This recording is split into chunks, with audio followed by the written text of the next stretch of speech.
The void above Cadia was a graveyard of light. Once, the constellations beyond the Cadian gate shone like beacons, steady, reassuring, eternal. Now they guttered, flickering between moments of clarity and the oily shimmer of the warp, as if reality itself were gasping for breath. Whole star systems vanished in the blink of an eye, swallowed by Empyrean tides that warped their light into shapes no mortal mind could bear to behold.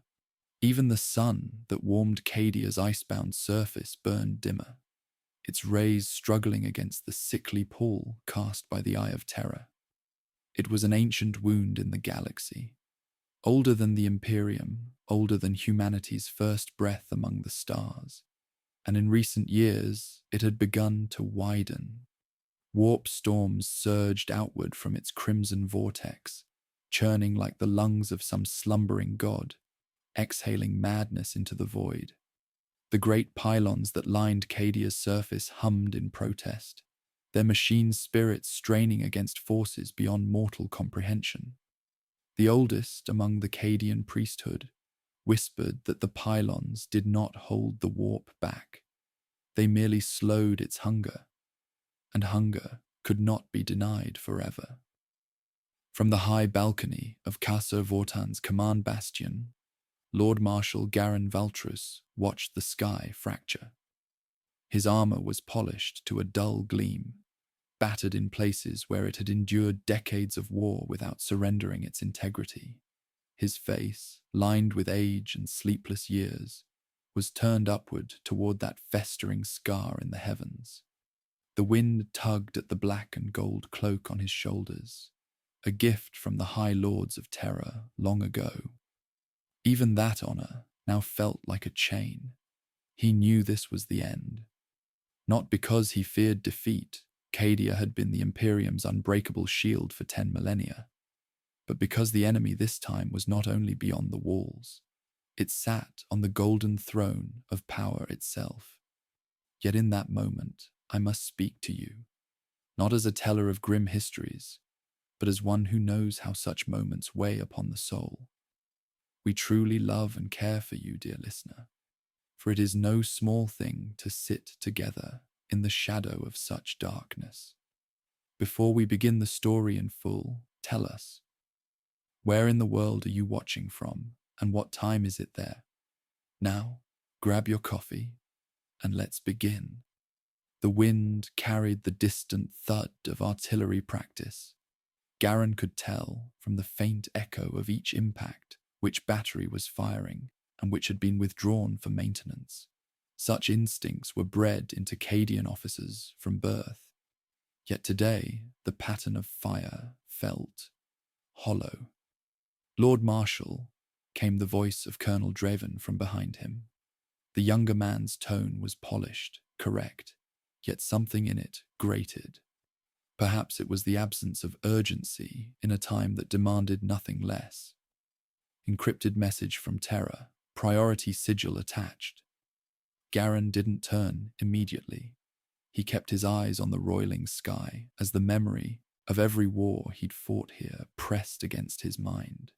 He had bled for Cadia's stones, watched friends die to keep the pylons humming, and buried too many soldiers to count in the frost. All of it, every sacrifice, had been for one unbreakable truth.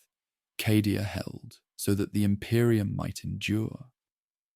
"Bring it here," Draven stepped forward, the hololith in his hands flickering with pale green light. Garin took it, his gauntleted fingers brushing the edges of the device.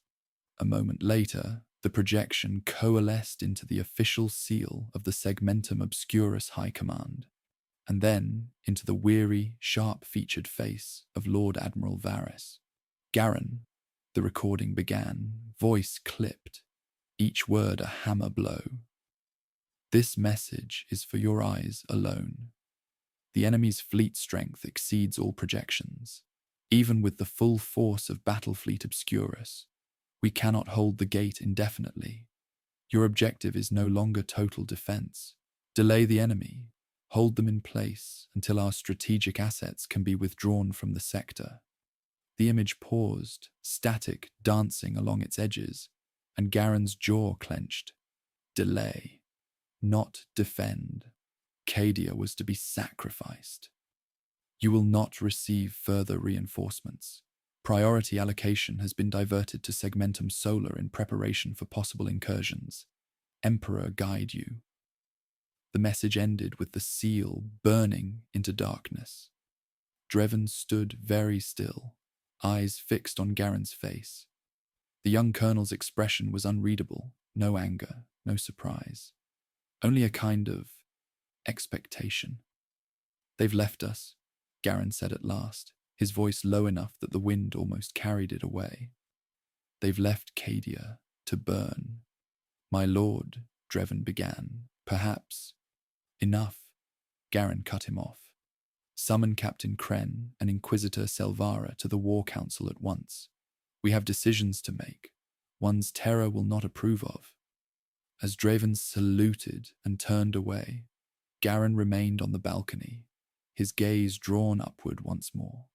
The eye of terror churned above him, its crimson storms folding in upon themselves like the iris of a monstrous eye. He felt its attention, not the attention of a man or even a god, but the cold, mindless awareness of a predator sensing a wound.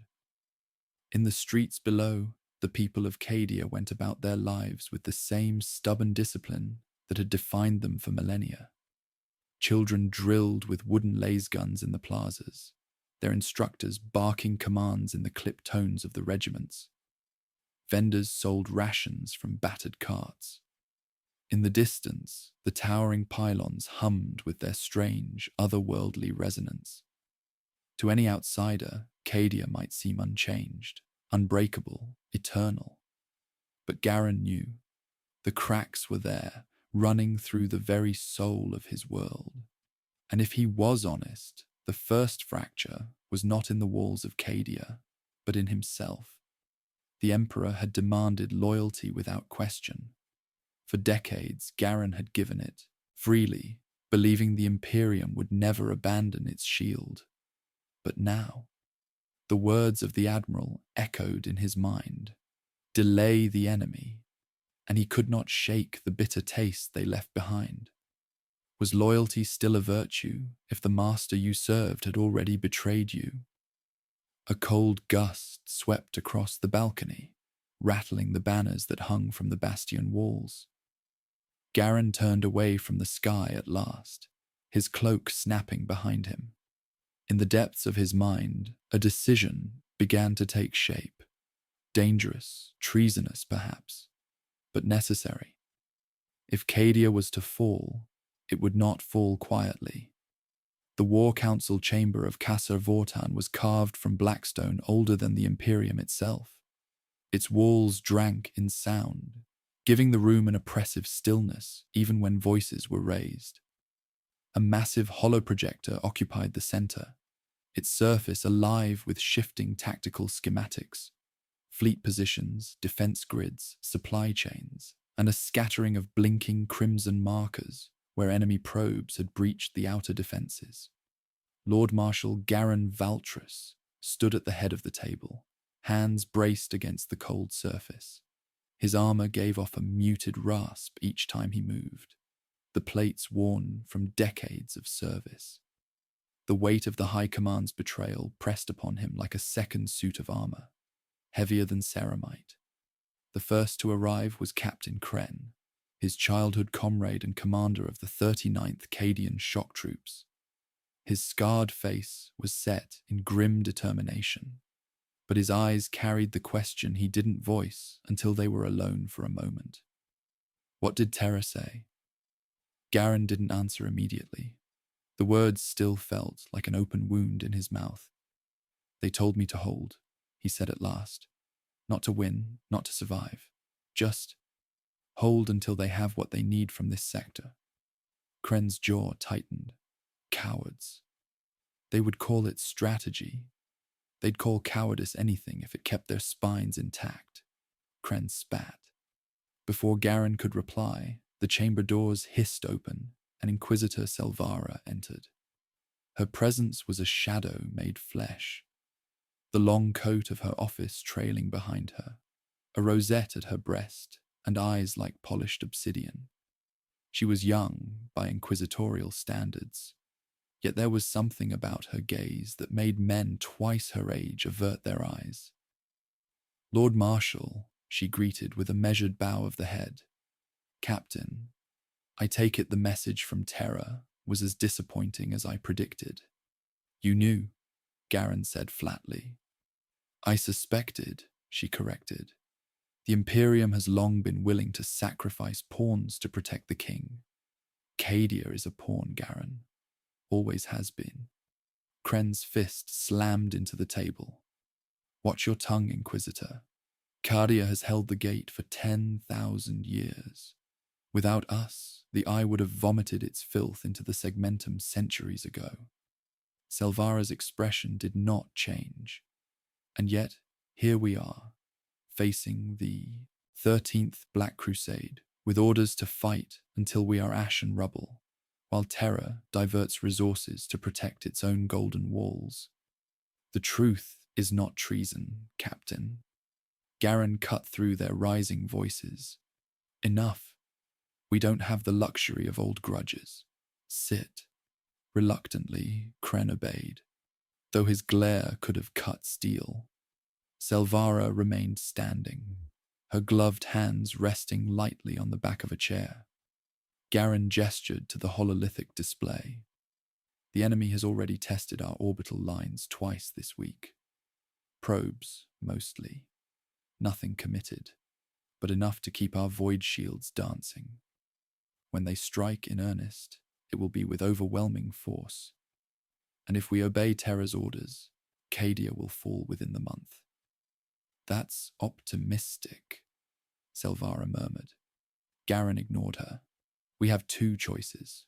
One, we obey orders, fight a holding action, and pray the Emperor deigns to notice our devotion. Two, we make our own plans." Kren leaned forward. "Say the word, Garen. We've been defending this rock all our lives. If they won't send us help, we'll fight our own way." Selvaara's lips curled into something almost like a smile. "You speak of treason, Lord Marshal." "I speak of survival," Garen replied, "and perhaps vengeance." The room fell into a tense silence. Garen let it stretch, forcing them to feel the weight of the choice. Then he tapped a rune on the table, shifting the display to a deep-level schematic of Cadia's pylon network. "You all know these," he said. "The pylons aren't just monuments. They're ancient mechanisms, older than the Imperium, and they're the only reason the Eye hasn't swallowed this world whole. High Command wants us to hold long enough for them to withdraw strategic assets. I say we use the pylons to make holding unnecessary." Selvaara's eyes narrowed. "You mean weaponize them? If we can overload their harmonic resonance, we might trigger a localized warp disruption," Garen said. "Disruption violent enough to shatter a crusade fleet." "That's madness," Kren said, but not in outright refusal. "We don't even understand how the pylons work. The Mechanicus guards their secrets like relics." "Madness," Selvaara said softly. "Or genius." Garen met her gaze. "The alternative is certain death for Cadia. This way, we have a chance, even if it kills us." The door opened again. Colonel Draven entered, datapad in hand, his polished boots clicking across the stone floor. "Lord Marshal, the outer defense line at Casa Partox reports unusual fleet movements in the Drusus belt. Small groups, keeping their distance." "Scouts," Garen muttered. "Or bait." Selvaara's voice was like the edge of a knife. "Perhaps they already know." Kren's eyes flicked to Draven, suspicion plain. "Funny how the enemy always seems to be a step ahead." Draven bristled. "Are you accusing me of—" "I'm saying it's strange," Kren interrupted. Garen cut in before the tension boiled over. "Enough. Draven, keep monitoring the belt. Kren, Begin preparations for a controlled withdrawal from the second orbital ring. We'll need those ships for what's coming." "And me?" Selvara asked. "You," Garen said, "will start digging into the Mechanicus archives. Find out how to wake the pylons and how to make them roar." For the next hour, the council debated logistics, contingencies, and the inevitable blood cost. But beneath the strategic discussions, an unspoken truth lingered between them. Once they stepped outside Terra's orders, there would be no going back. When the meeting finally broke, Garen lingered alone in the chamber. The hololith had gone dark, leaving only the black stone walls and their suffocating silence. He traced a gloved hand over the table's cold surface, thinking of the millions who lived under his command, the soldiers who would follow him into hell without hesitation, the children drilling in the streets below, the families who believed Cadia was eternal. Perhaps they were right. Perhaps Cadia was eternal, if eternity meant dying the same death 1,000 times over. The sound of boots drew his attention. Kren had returned, standing in the doorway. "You're really going to do it," Kren said. It wasn't a question. Garen looked at him. "If we fail, Cadia dies. If we succeed, we buy the Imperium another century.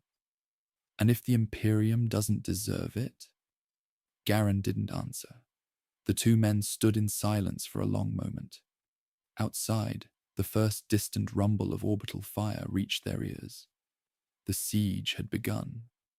The War Council chamber of Casa Vortan was a place where truth rarely survived.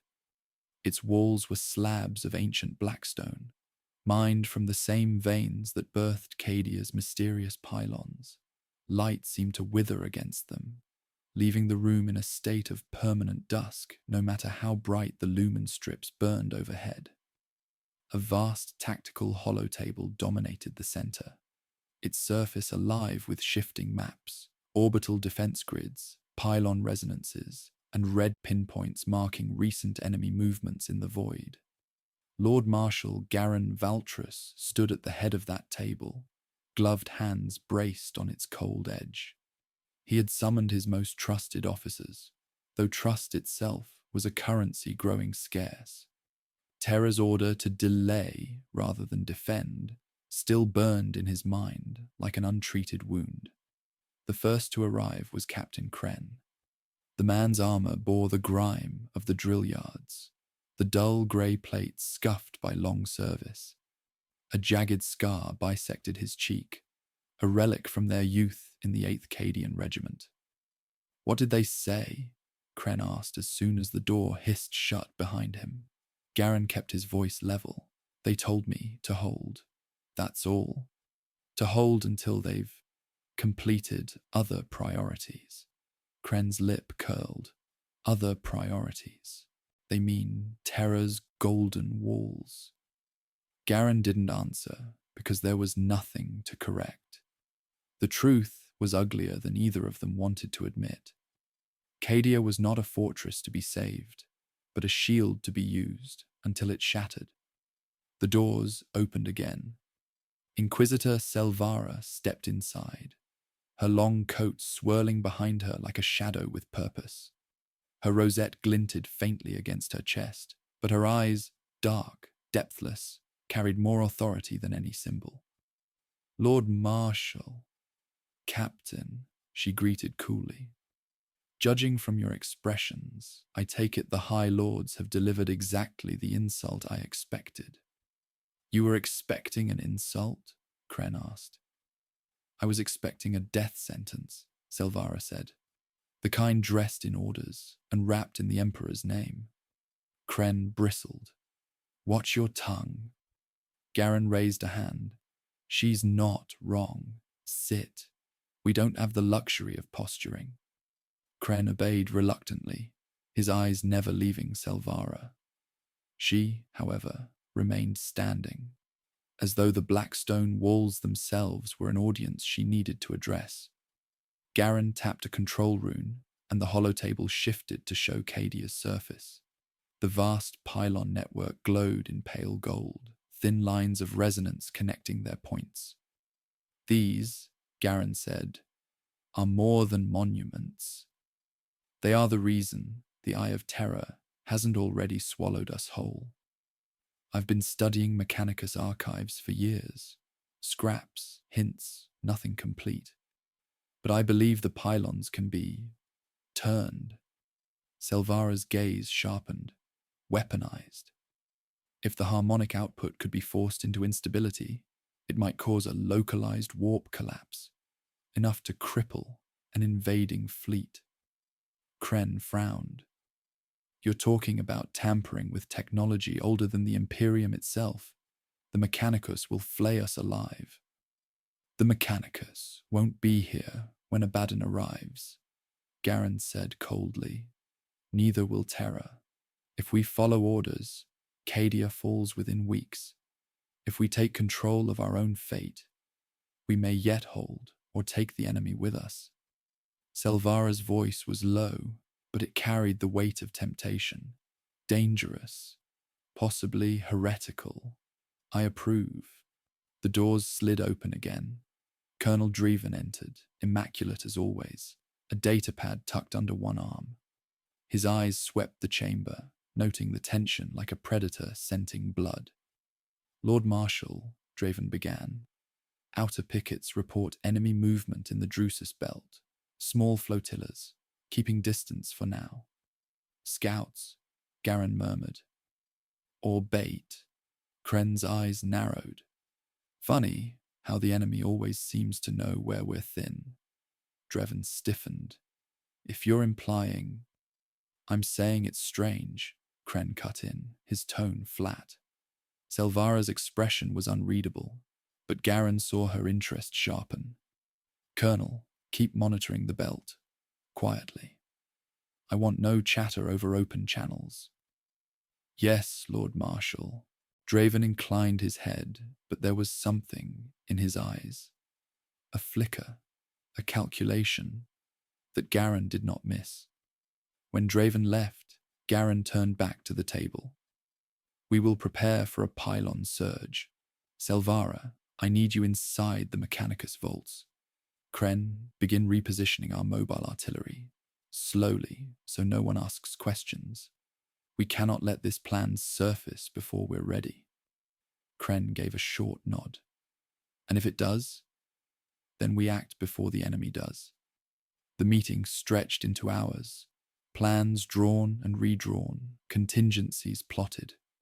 But beneath the tactics, each of them understood the truth. The moment they moved against Terra's orders, they would be alone, cut off not only from aid, but from forgiveness. When the council finally broke, the room emptied in uneasy silence. Garen lingered. The hollow table had gone dark, leaving the black stone walls heavy with shadows. He found himself staring at his own reflection in the dark surface, and for a moment he could almost see another man staring back. A younger soldier who believed Cadia would never be forsaken. A sound at the doorway pulled him from the thought. Kren stood there, helmet tucked under one arm. You're really going to do it, he said. If we don't, Cadia dies, Garen replied. And if we do, we might die anyway. Garen gave the faintest ghost of a smile. Cadia has always fought impossible wars. This will be no different. Outside, somewhere in the upper atmosphere, the first tremors of enemy fire whispered through the night sky. The siege had begun. The fires of the parade ground had long gone cold, but the memory of the banners still hung in the air. Garen Valtrus walked the barracks corridors in silence, his boots sounding against the ferrocrete floor like a metronome marking time to an execution. He had not slept. He doubted anyone had. 3 officers had died in the last 2 weeks, all from accidents. That was the official word. One had fallen into a plasma conduit during maintenance. Another had miscalculated a grenade drill, and the last had slipped from an observation platform into the cavernous depths of Cadia's orbital defense station. Valtris didn't believe in that much bad luck, and he'd spent too many years in the Guard to think the Emperor's will worked in such precise, convenient patterns. The corridor opened into the officers' mess, dimly lit, the smell of recaf strong enough to sting the nostrils. Captain Kren sat at the far end, nursing a steaming tin mug, his uniform still dusty from field inspections. He rose at once when he saw Valtris. "Lord Marshal," Kren greeted, voice low, eyes darting to make sure no one else was listening. "We've lost another." Valtris closed his eyes for a moment, as though bracing against a blow. "Who?" "Lieutenant Meroth, found in the East Bastion, throat cut. Report says he tripped and fell on his own." Blade Valtris gave a humorless smile. "I didn't know Cadian steel could leap from its scabbard on its own." They sat. The mess was nearly empty. Most officers were at drills or in the field. Kren leaned forward. "This isn't chaos cultists. Not their style. Too clean, too selective. These men had access to defense schematics, fleet schedules, bunker codes." Valtris rubbed his temples. "Which means the enemy is already in the ranks." Kren said nothing for a long moment. The distant hum of the mess hall's generator filled the silence. "You think Dreven's a political snake, but I've never taken him for a knife-in-the-dark sort. Still, I wouldn't trust him to watch my gear while I turn my back." A chime sounded from Valtris's wristvox. The holographic display blinked. "Priority. Inquisitor Selvara requests private audience." Valtris scowled. "Selvara never requested anything," she summoned. "Looks like the Emperor's truth will have to wait," he muttered, rising from the table. The Inquisitor's chambers were on the uppermost level of Castor Vortan's command bastion, a fortress within the fortress. Valtris entered to find Selvara standing by a viewport, her black greatcoat falling like a shadow across her frame. Behind her, the Cadian sky was smeared in red from the Eye of Terror's unblinking glare. "You've heard about the deaths," she said, without turning. "I hear about everything," Valtris replied. She faced him, her eyes sharp, measuring. "The Imperium can ill afford paranoia right now.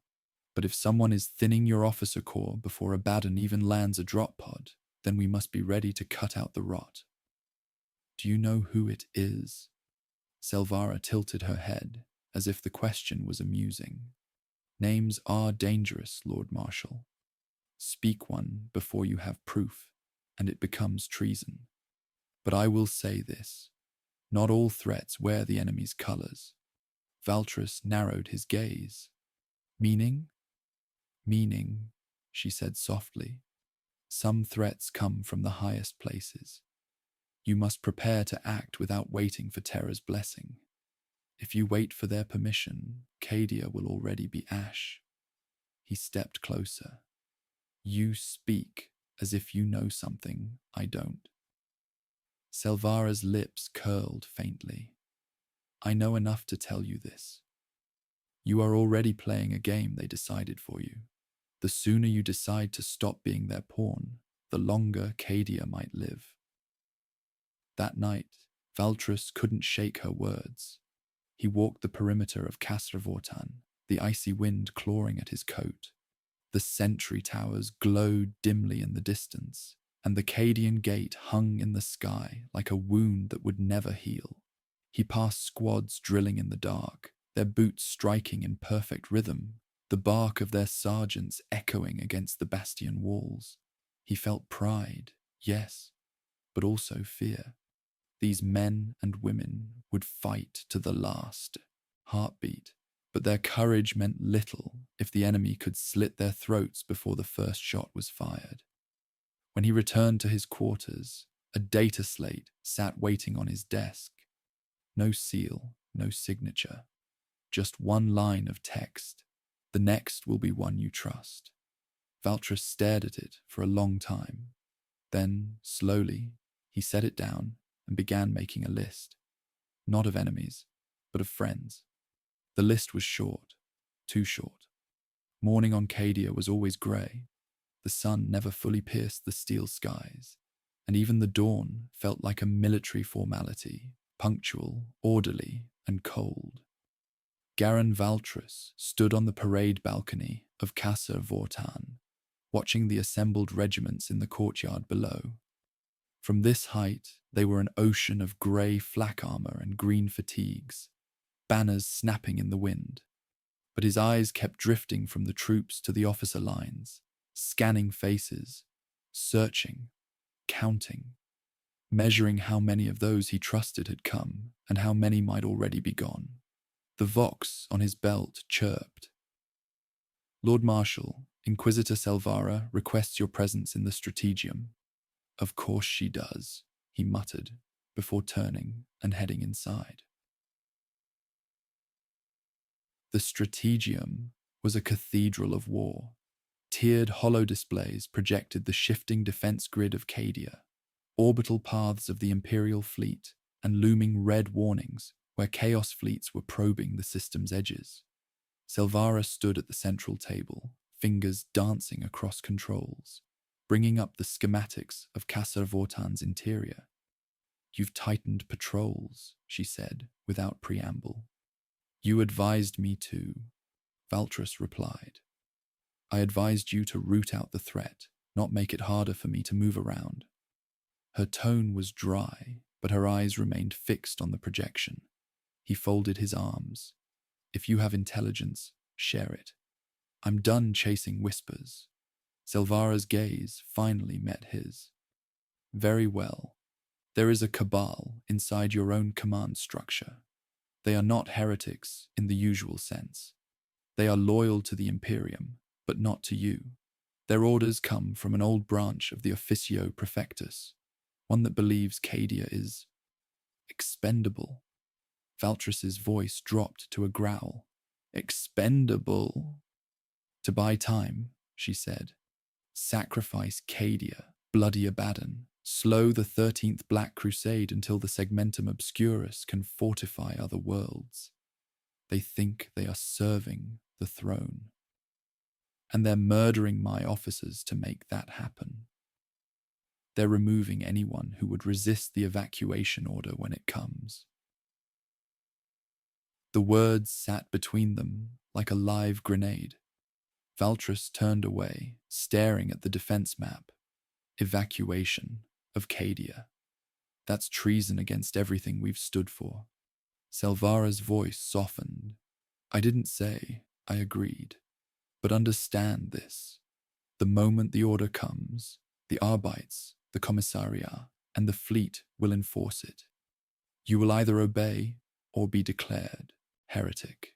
He looked back at her sharply. And you? I'm here to ensure Cadia doesn't fall cheaply, she said. That means you'll need to act outside protocol. Choose your allies and keep them secret.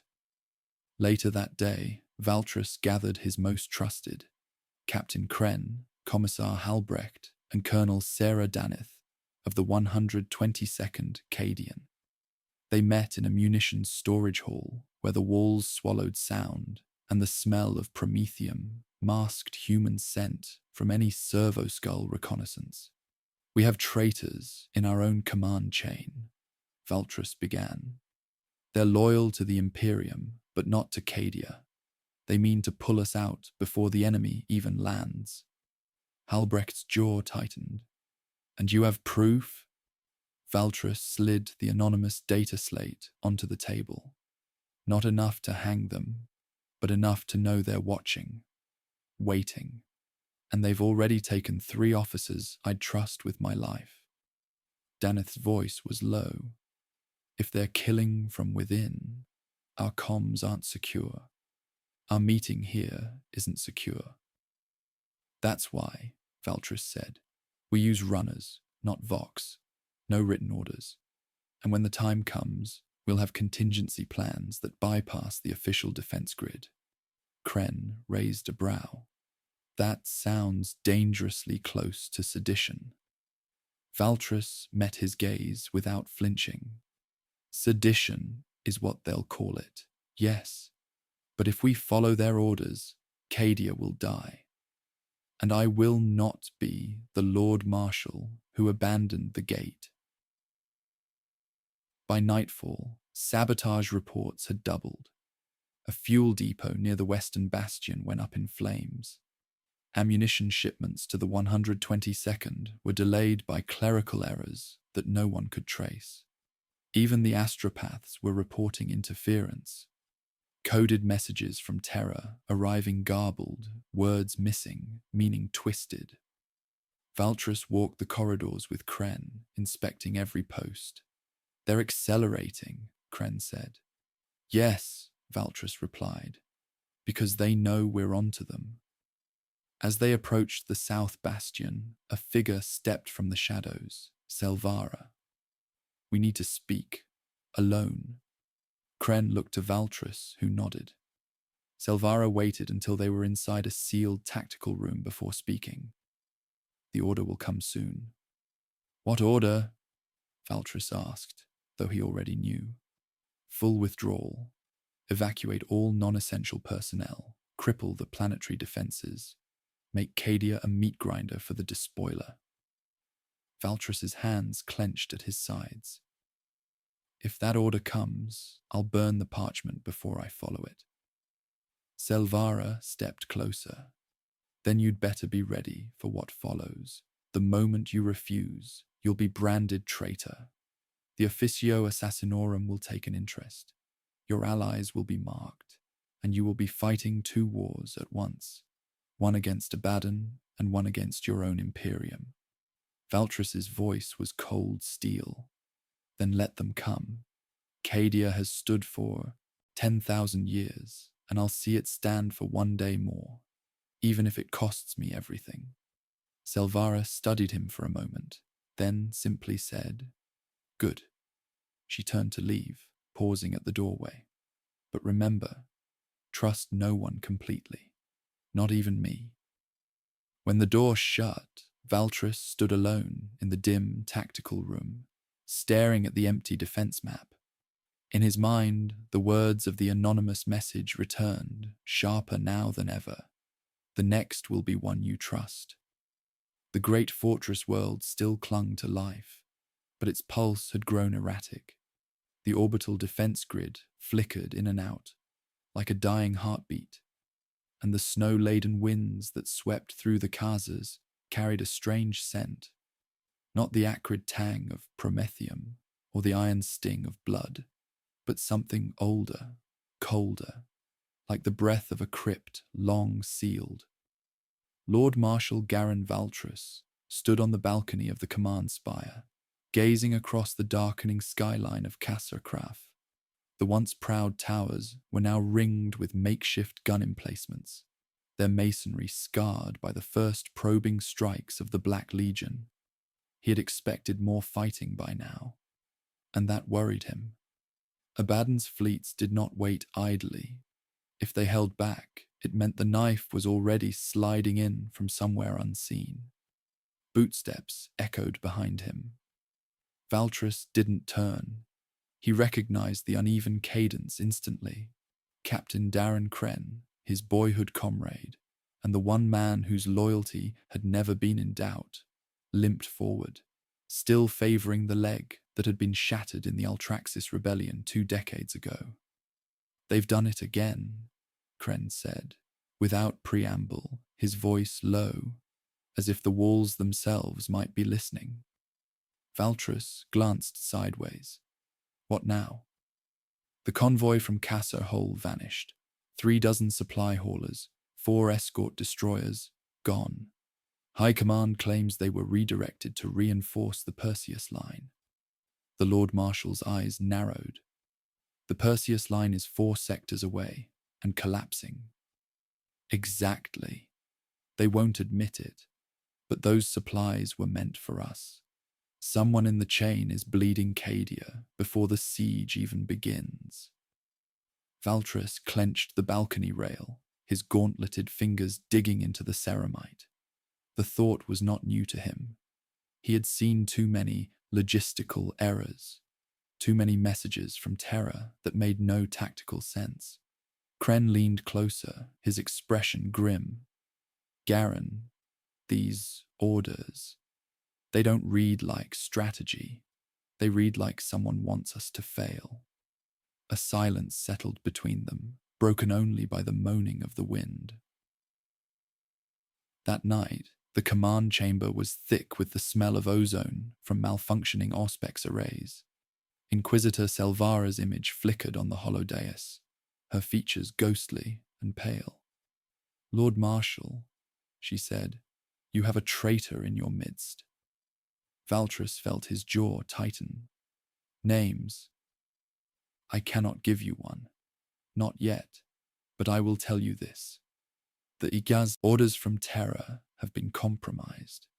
There is a voice behind the voice of the War Masters, someone whispering into their councils, steering them toward decisions that weaken Cadia. You speak as though Terra itself conspires against us." Selvara's eyes flashed.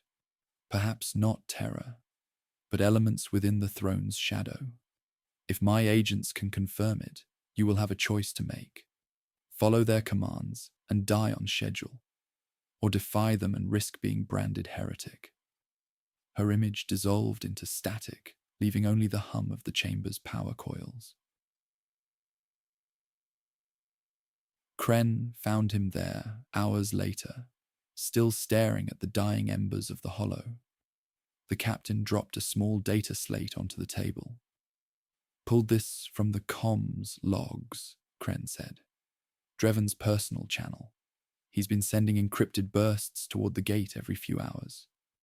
Valtris frowned. "Toward the eye?" Kren nodded. "And they're getting answers." It was a knife twist in the gut. Colonel Dreven, the political appointee who had always seemed just a little too polished, too ready with excuses, now revealed in a darker light. If he truly was feeding information to the enemy, the breach was deeper than Valtris feared.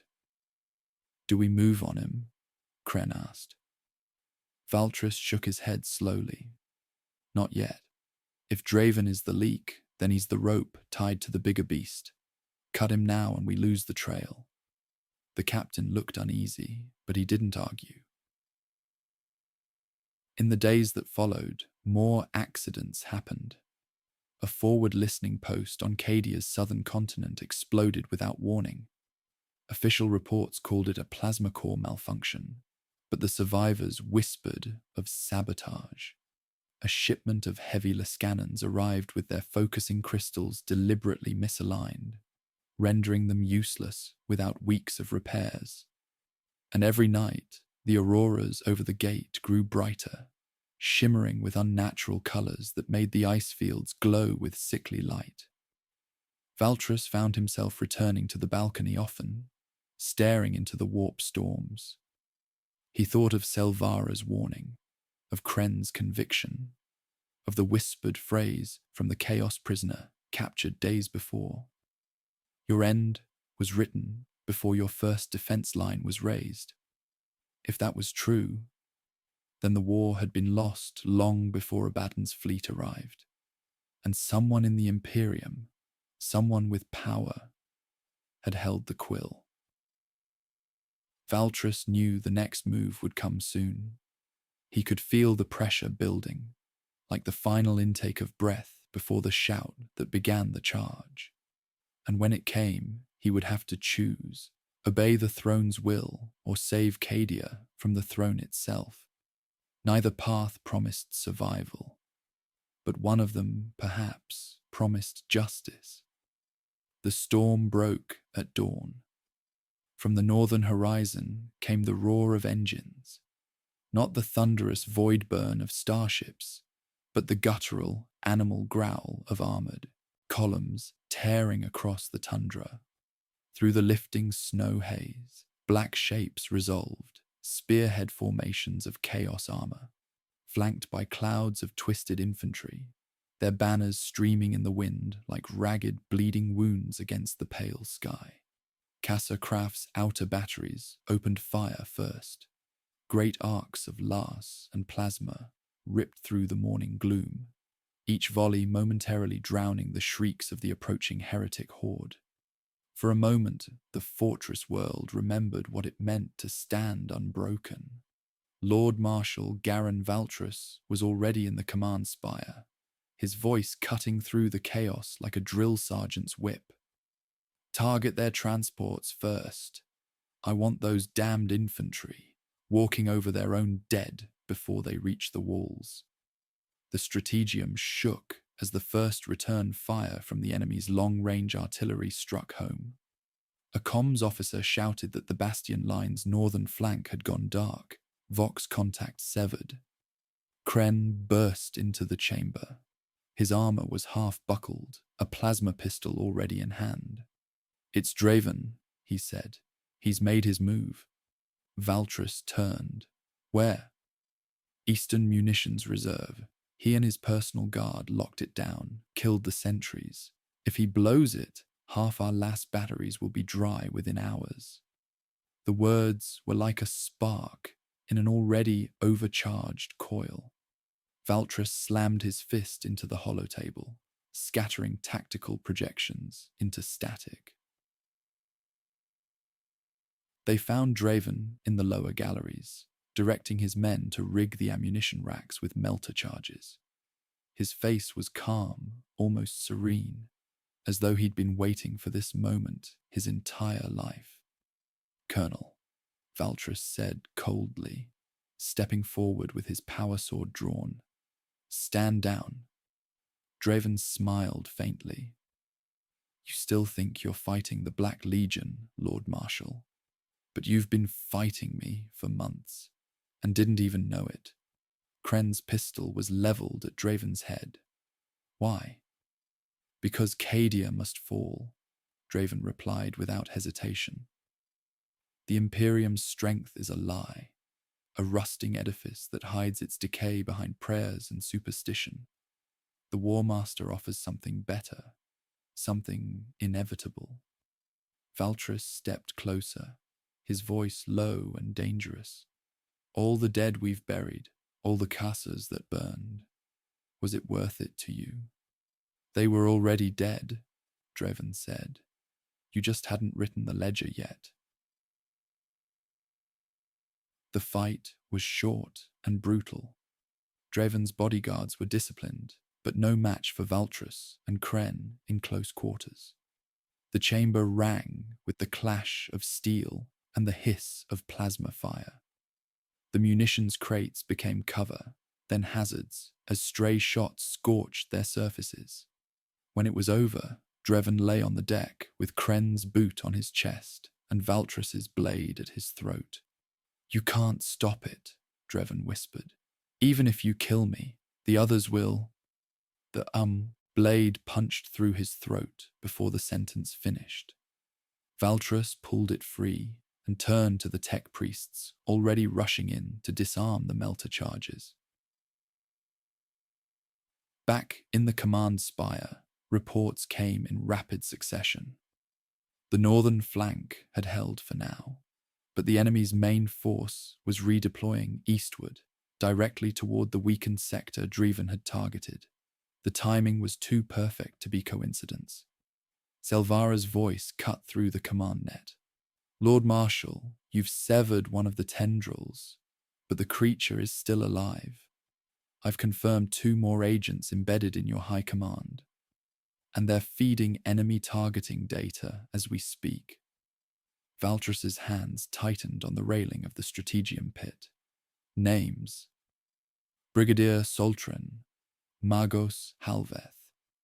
Both names were knives in his gut. Soltrin had commanded Cadia's western armor for 15 years. Halveth had overseen the fortress's automated defense grid since before Valtrus was born. If they were compromised, then the gate to Cadia's heart was already half open. The day turned into a blur of countermanded orders, redirected units, and hurried field executions. Each traitor rooted out revealed another layer of rot, Vox encryption keys that no longer matched, supply depots mapped down to the last crate by enemy forces, patrols ordered into ambushes under false pretenses. And all the while, the Black Legion pressed closer. Their armor was like a slow-moving storm front, grinding forward behind walls of twisted flesh and corrupted steel. Above, the auroras over the gate churned violently, their colors flickering in patterns that made mortal eyes ache. Night fell, with no real sense of victory. The traitors in the high command were dead, but their damage was done. The eastern defenses were weakened, their ammunition reserves low. Valtris stood once again on the balcony, watching the warp storms paint the snow in colors no natural sky should hold. Kren joined him quietly. We bought ourselves a day, maybe two. Valtris didn't answer immediately. His mind was elsewhere, on the whispered promises Draven had made, on Selvara's warning, on the sickening possibility that this betrayal stretched far beyond Cadia. At last, he spoke. If terror truly means for us to die here, then I intend to disappoint them. Kren's smile was grim. Good. I was getting tired of waiting to commit treason. Far in the distance, the first fire-black shapes of enemy drop pods began to fall through the storm. The next phase of the war had begun. The first true day of the siege dawned beneath skies the color of old wounds, red, black, and sickly gold. The light that filtered down through the warp-churned clouds seemed to twist upon itself, warping shadows into claws and teeth that clung to every surface of Kasser-Kraf. Cadia's capital was no stranger to war, but even the veterans who had fought in 6 crusades felt the quiet hand of dread upon their shoulders that morning. From the Lord Marshal's balcony, Valtris could see the defensive lines stretching across the frozen plains, trenches like scars in the ice, gun batteries like rows of clenched teeth. Beyond them, the horizon was a trembling smear of fire. Every few seconds, something vast and unnatural shifted within that haze. The silhouettes of titans of the Dark Mechanicum, the flares of lance batteries from Black Legion cruisers in low orbit, the flicker of teleport strikes tearing reality. Valtris's command vox clicked twice, a signal from the trench commanders. The first wave had broken cover. Hour 1 of the siege. The enemy advanced with a precision that mocked the raw fury of the warp storms above. Traitor guard regiments, once imperial soldiers, now little more than living blasphemies, marched in perfect lockstep. Each wore the remnants of imperial uniforms, defaced with crude icons of the dark gods. Behind them came the war engines, defiled layman roosters with demon maws welded into their hulls, basilisks whose barrels spat warp fire instead of shells. The opening bombardment fell upon Kasser-Kraf's outermost bastions. Entire ferrocrete bunkers vaporized under the combined barrage of hell-forged artillery and ship-to-surface macro fire. Whole platoons vanished in the first 60 seconds. Valtris stood over the hololithic display in the command bunker, his hands clasped behind his back to hide their tension. "Hold your ground," he ordered into the vox, voice steady. "We do not give up the first wall. We will not be remembered as those who broke before the first charge." Sabotage unveiled by hour 3. It was clear something was wrong. Sections of the perimeter went dark, not from bombardment, but from power loss. Automated defense turrets ceased firing, their targeting systems looping aimlessly. Entire ammunition depots were found empty, their stockpiles removed days earlier without any record of transfer. Vox channels reported misfires that destroyed friendly strongpoints, but Valtris knew sabotage when he saw it. In the middle of coordinating reinforcements to the southern trench, An encrypted signal came through from Colonel Kren. Kren. Valtrus, I found something. Supply logs show half the Prometheum shipments for Wall Sigma were rerouted 2 weeks ago. No authorizations, no trace of who signed it. Valtrus. You think Draven? Kren. I don't think, Garen. I know, but proving it now will get us killed before the enemy does. Valtrus said nothing for a long moment. Draven, the man Terra had saddled him with, commanded the Central Artillery Reserve. If he was feeding the enemy their weaknesses, it explained too much. But calling him out without evidence would fracture the already precarious chain of command. The choice was bitter. Confront the traitor now, or let the defense bleed slowly while searching for proof. The fall of Wall Sigma. The decision was made for him when, by hour 6, the southern defense line erupted into chaos. A traitor artillery barrage tore open a section of Wall Sigma 2 kilometers wide. Enemy infantry poured into the breach with the frenzied precision of ants swarming a corpse. Valtrus ordered the 122nd Cadian to counterattack. They charged under covering fire from the remaining bunkers, laser guns blazing, bayonets fixed. For a moment, it seemed they might hold, until a massive shadow fell over the breach. A hellbrute lumbered into view, its twisted frame part machine, part screaming flesh. Its arms ended in a plasma cannon and a serrated chain fist that could shear a tank in half. It waded through the defenders like they were smoke, crushing men into the snow. Valtrus slammed his fist into the hololithic table. Bring it down, all units. Fire everything you have. Lascanon spat molten beams, missile launchers belched death, and the hellbrute finally collapsed in a boiling heap of metal and gore. But the damage was done. The breach widened. More heretics poured through. Wall Sigma was gone. Gee the choice. By hour 9, Valtrus faced a decision no commander wanted.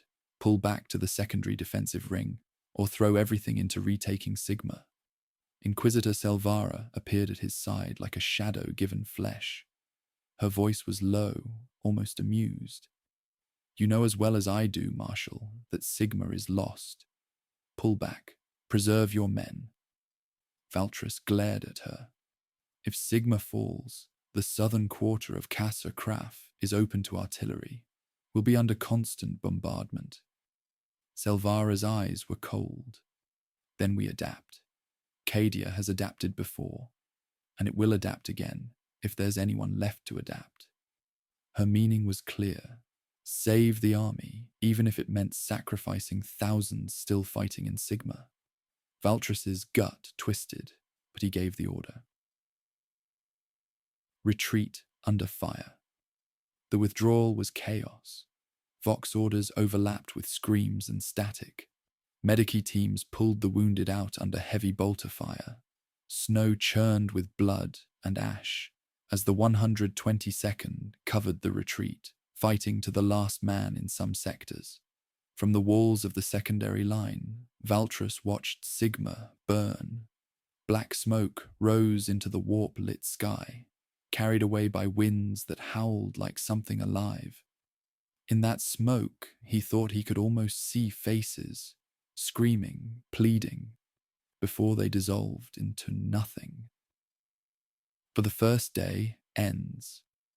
When the guns finally quieted, the southern horizon was a ragged scar of fire. Cadia had survived the first day, but only barely. The enemy had a foothold. The first wall had fallen. Valtrus returned to his quarters in silence, the weight of every lost soldier pressing against his ribs. On his desk lay an untouched data slate, a pending communication from Terra. He didn't open it. Not tonight. Outside, the eye of Terra pulsed like a slow heartbeat, patient and inexorable. Cadia's end had begun. The cold did not ease with the night. If anything, it deepened, sinking into bone and soul alike. The shattered remains of Wall Sigma smouldered beneath the turbulent sky, casting a sickly orange glow over the frozen plains. The roar of distant artillery fire punctuated the silence, a reminder that Cadia's nightmare was only beginning. Lord Marshal Garin Valtrus moved through the command bunker, with the weight of the world pressing down on him. The strategium was alive with frantic voices and flickering hollow displays, each one a pulse in the heart of a dying fortress. Selvara stood beside the command dais, her dark eyes reflecting the chaos below. "The enemy grows bolder," she murmured, "and so do your enemies within." Valtrus met her gaze, his own shadowed by fatigue and fury. "The traitors have tightened their grip. More than that," she said, voice low, "they are fracturing your command, sowing distrust where there must be unity. They want you isolated." The news came fast and terrible. Brigadier Soltran had been found dead in his quarters, a single bolt from his own last pistol lodged in his temple. Official reports called it suicide, but everyone who knew the man whispered a darker truth. Valtrus stood over the scene himself, staring at the cold face of a man broken not by despair, but by betrayal. He knew too much, Commissar Halbrecht said grimly, or trusted the wrong people. Valtrus clenched his fists. If this is how it ends for him, what hope do the rest of us have? Halbrecht's answer was a glare. "Hope isn't a luxury for soldiers, Lord Marshal. It's a weapon, and sometimes the only one we have left." Meanwhile, the city's council of commanders teetered on the edge of collapse.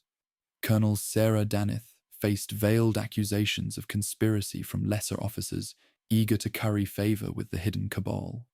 Loyalist regiments questioned orders, their faith shaken by the constant whisper of traitors among them. Valtrus called an emergency summit deep beneath Castcraft's central spire, a cold chamber lined with ancient stone and forgotten war relics. The air was thick with tension as commanders spoke past one another, suspicion crackling like static. "Are we at war with the Black Legion or with ourselves?" Danith demanded, her voice sharp enough to cut steel. "No," Valtrus said, stepping forward. "We are at war with both. And if we allow this infighting to continue, Cadia will fall without a shot fired." For a moment, the room fell silent. Then the murmurs began anew. Accusations, denials, fears unleashed. In the midst of this chaos, a figure moved unseen, a shadow among shadows. Margos Halveth, the master of Cadia's automated defenses, had vanished from his sanctum beneath the fortress. His absence was noticed only hours later when key turrets ceased firing during a sudden enemy push. Selvara's voice came over the vox, crisp and cold. The enemy's breach widened when Halveth's systems failed. His disappearance is no accident. Valtrus slammed a fist against the strategium console. "Find him, and find out what he knows." The hours that followed were a fever dream of violence and betrayal. A desperate counterattack reclaimed a small sector of lost ground, but cost hundreds of lives. Supply lines were cut, medici teams overwhelmed, and the Vox network strained under the weight of constant calls for reinforcements. Valtrus paced the command room, his mind a storm of doubt and resolve. Each new report chipped away at the fortress's defenses and his own trust in those around him. Finally, Selvara approached with a data slate, her face unreadable. "We've intercepted a transmission," she said, "from Halveth. He's alive, but he's sent a message to the enemy. He's turning the automated defenses against us." Valtrus felt the floor tilt beneath him. The fortress's own heart had become its assassin. The siege had turned from a battle against an external enemy into a war within the walls. Valtryss knew that if Cadia was to survive, the fractures among its defenders had to be sealed, and fast. But the deeper he looked, the more he realized the traitors were not just soldiers corrupted by fear or ambition. They were part of a cold design, a plan far older and crueler than the war itself. As dawn crept over the shattered skyline, Valtryss made his decision. He would hunt the traitors to the last, no matter what it cost. Kasserkraf had become a labyrinth of cold stone and colder betrayal. The once proud corridors echoed not with the footsteps of loyal soldiers, but with whispered fears and unseen footsteps that vanished like smoke around corners. The city, scarred by bombardment and sabotage, wore its wounds openly. Twisted girders, shattered facades, and flickering lumens casting long, trembling shadows. Lord Marshal Garin Valtryss moved like a ghost through this shattered maze, flanked by a small cadre of trusted officers and Inquisitor Selvara's retinue. The hunt for Magos Halveth and the remaining traitors had become a deadly game of cat and mouse, one where every step might be a trap and every face a mask hiding a knife. The first clue came from an intercepted transmission, hacked from a corrupted Vox channel. Halveth's voice, distorted but unmistakable, spoke of a final gateway deep beneath the city, a chamber where the fortress's ancient war machines still slept. Valtryss stared at the flickering hollow image of the lower maintenance tunnels. If Halveth reaches that chamber, he could awaken engines meant only for the most desperate of times, machines that could turn this siege into a massacre. Selvara nodded. We can't allow that. Navigating the underground passages was a trial of nerves. The tunnels were narrow and winding, the air thick with the stench of oil and ozone. Half-broken servitors and deactivated defense drones lined the walls like silent sentinels. Every echo, every scuff on the floor, set the hairs on the back of Valtryss's neck on edge. Suddenly, a shrill alarm echoed through the tunnels. A tripwire triggered. Gunfire erupted from shadowed alcoves as traitor cultists sprang their ambush.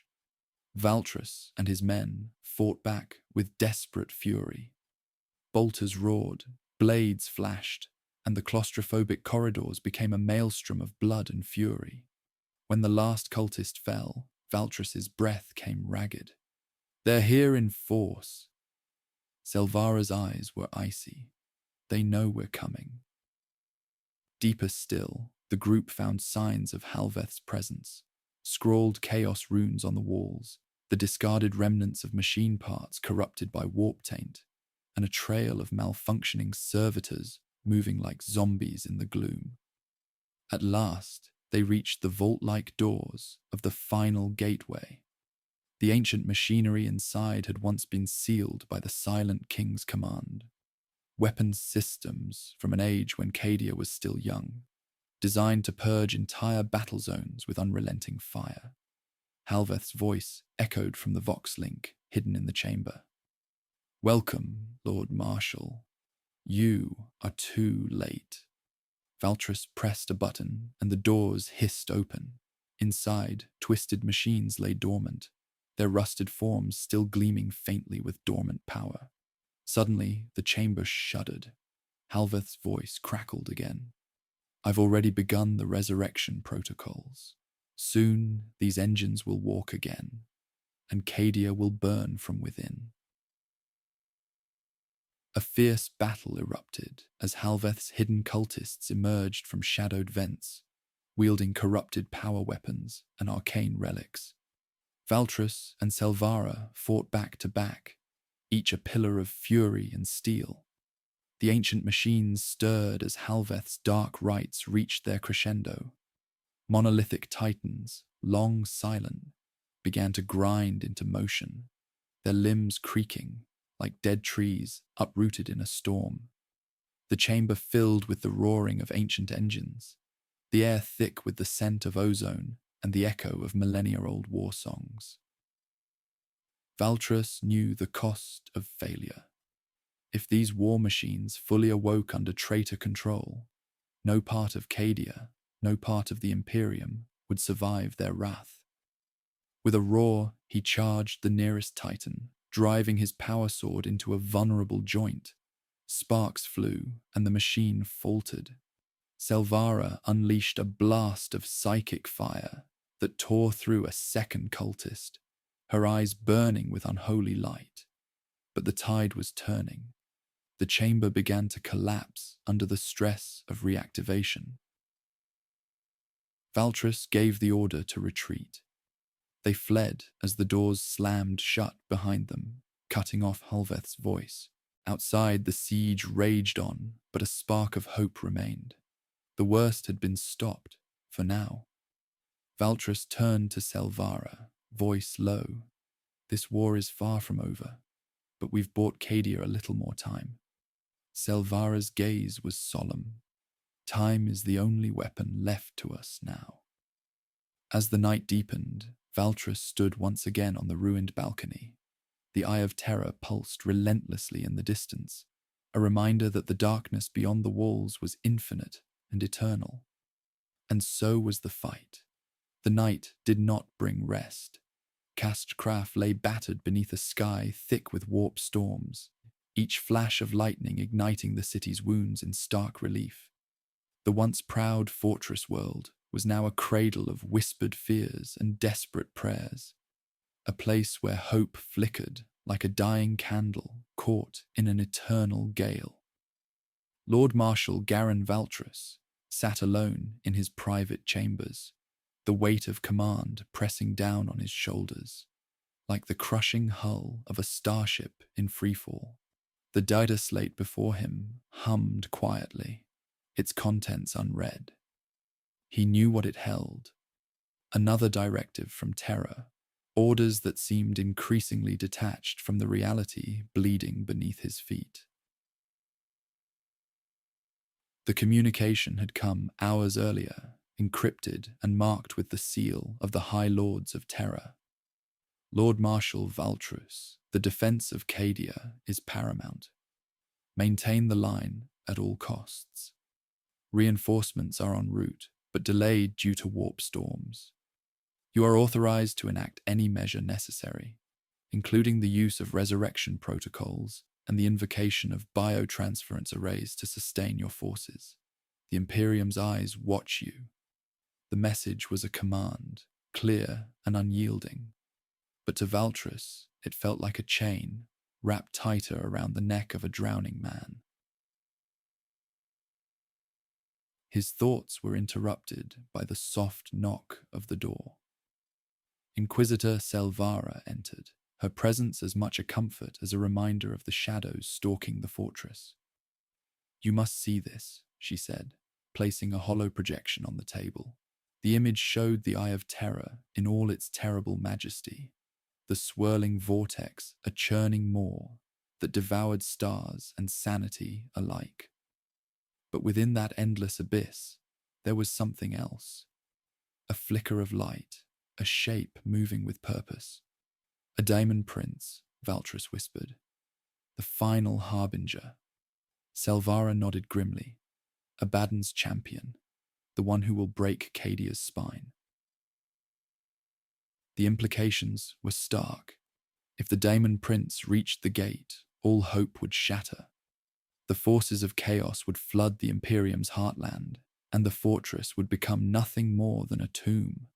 Valtrus felt a cold fury rising within him. For all the betrayal, for all the internal rot, he would not let Cadia fall without a fight worthy of legend. He stood, the weight of immortality pressing like ice upon his soul. The cost of living millennia was watching the endless rise and fall of empires, the same battles fought over and over, the same faces lost to time. "Immortality is a curse," he said quietly. "To live and see everything you love crumble." Selvara's eyes met his, "And yet we fight on, because without us, there is only oblivion." Orders were sent immediately. Cadia's remaining forces were to regroup and prepare for the final defense. The gate itself, the last barrier between the Imperium and unending darkness. Valtrus summoned his commanders once more, his voice a thunderclap in the hollow halls. This is the moment of reckoning. Every man, every woman, every machine stands between our world and the abyss. We do not falter. We do not surrender. We fight for Cadia, for the Imperium, for the future. But in the shadows, the traitors stirred. The conspirators who had sown death and discord smiled beneath their masks, knowing the end was near, and that when Cadia fell, so too would the lies of the throne. The game was no longer merely of weapons and tactics. It was a battle for the soul of the Imperium itself, a war of shadows where even the brightest light could not reach. As the dawn broke again over Castor Kraf, the fortress braced for the storm. The final battle was coming, and in the depths of the eye, the demon prince waited, hunger burning in eyes older than time. The gates of Castor Kraf trembled beneath the thunderous assault of the Black Legion's forces. A storm of bolter fire, flame, and warp-spawned fury tore at the fortress's battered walls, seeking to crack the last defences of the shattered bastion. Lord Marshal Garin Valtrus stood atop the eastern ramparts, clad in armour scorched by plasma and streaked with the grime of unending war. The cold wind carried the acrid stench of burning promethium and death, scents now as familiar as the biting chill of Cadia's winter. Around him, the defenders rallied, their voices rising in a chorus of defiance, yet beneath their courage lay a tremor of fear. The knowledge that every lost meter was a step closer to oblivion. The battle was no longer a contest of lines and formations. It had become a brutal, chaotic melee, fought in shattered streets and crumbled halls. Cadia's defenders clawed back ground with desperate ferocity, pushing the enemy from one ruined block to the next. In the labyrinth of frozen stone, the warriors of the 122nd Cadian pressed forward, their laser guns blazing, their bayonets tearing through corrupted flesh and machine alike. The howls of warp-tainted beasts echoed off the walls, answering the cries of human valor with monstrous rage. Valtrus's voice cut through the din. "Hold the line! For Cadia, for the Emperor." But the siege was a crucible, and the fire revealed cracks long hidden. Word came that Colonel Sarah Daneth had been found gravely wounded in a rear position, betrayed by her own officers, her command compromised by whispered lies and poisoned trust. The betrayal cut deeper than any blade. Valtrus's heart sank. The enemy was not only without, it festered within.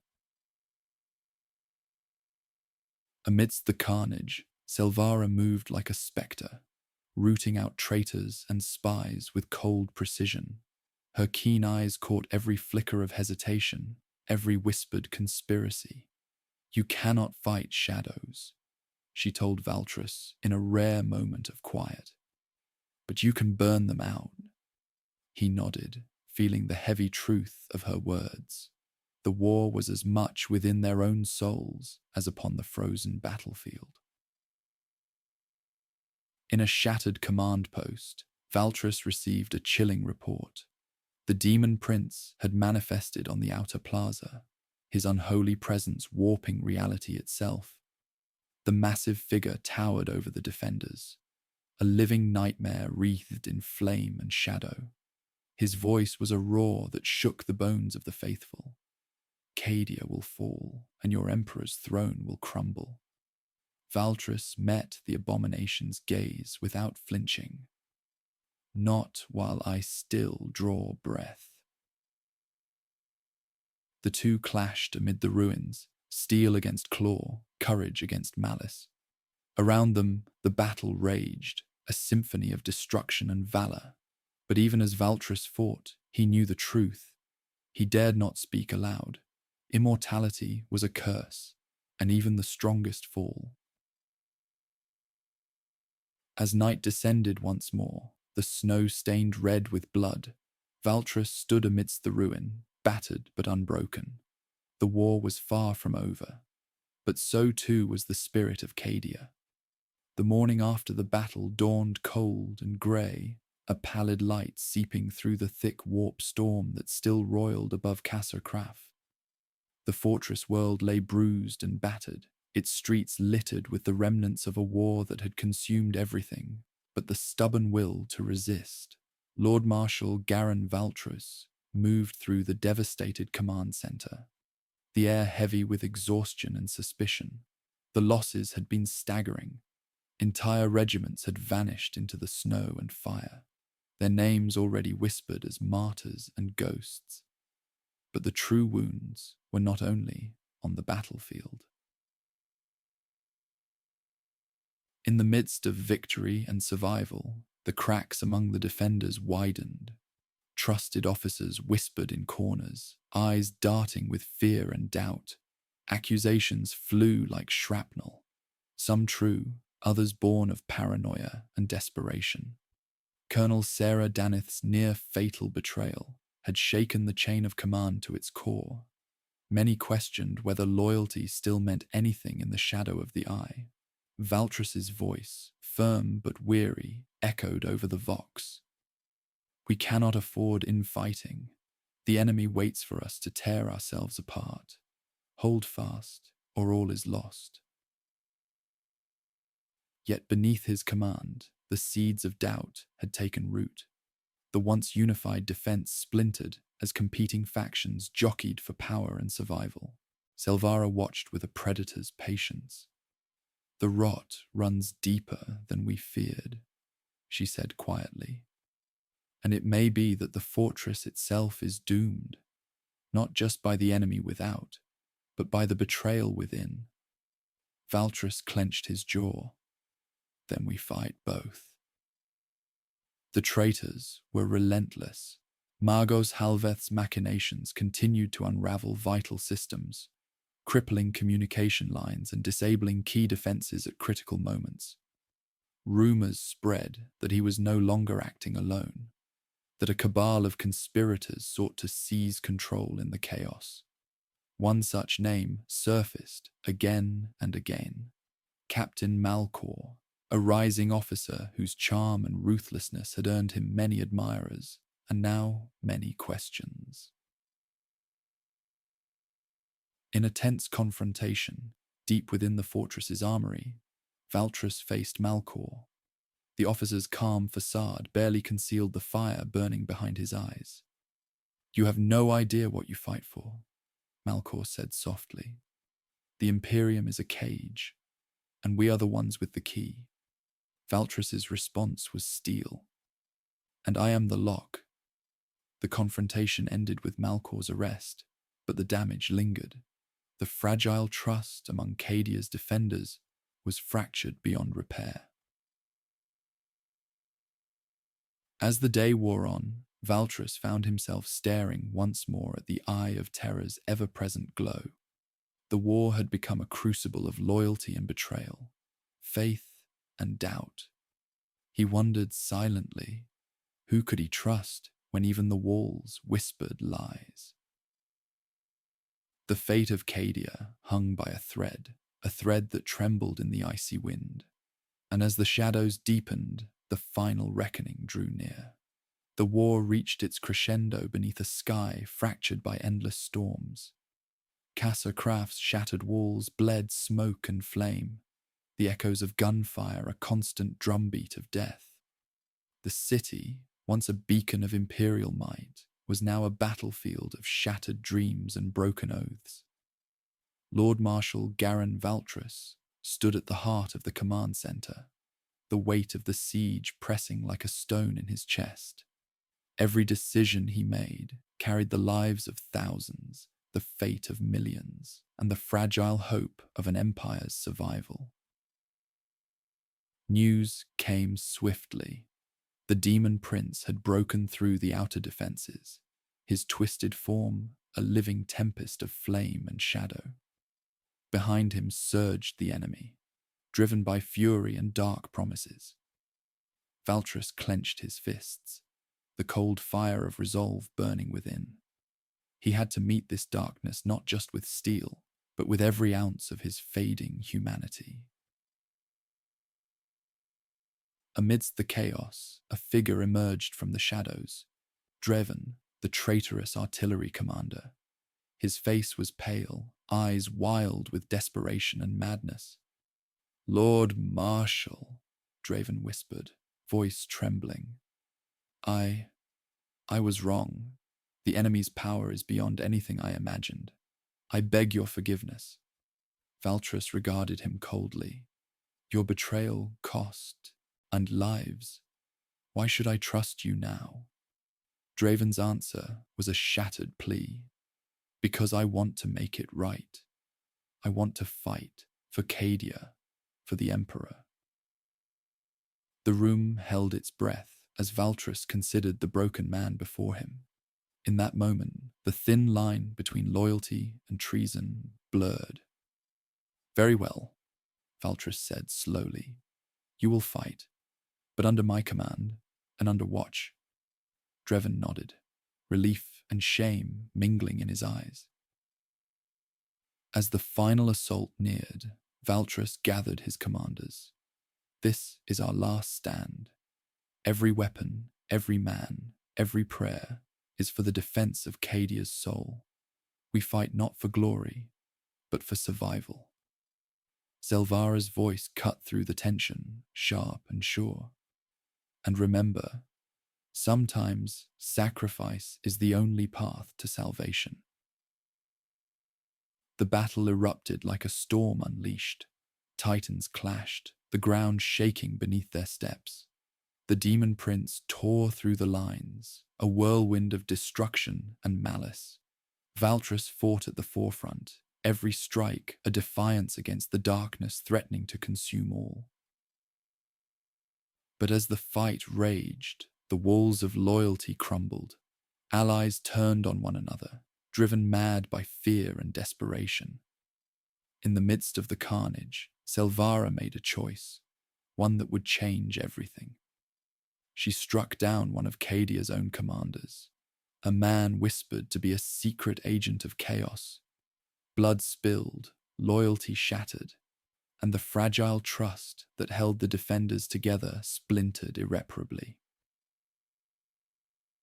As the dust settled, Valtryss stared at the bloodied ground, the weight of his choices heavy upon him.